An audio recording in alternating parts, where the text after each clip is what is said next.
Annaşım aman жүріші біздердің бағымызға, сүрейік көңілді біз өмірді, шүкірді барыңызға.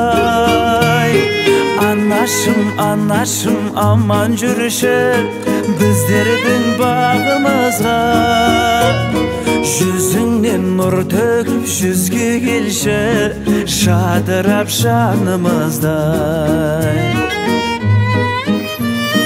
Мейірімін бөлген әр баласына, жан жетпес бағасына, шын жақсы көреді жүрегімде, қарамай шамасына. Құрметім ерекше басиетін ардақты анашыма, мен түгіл жарты әлем бас ұрған патшалар бас иген анасына.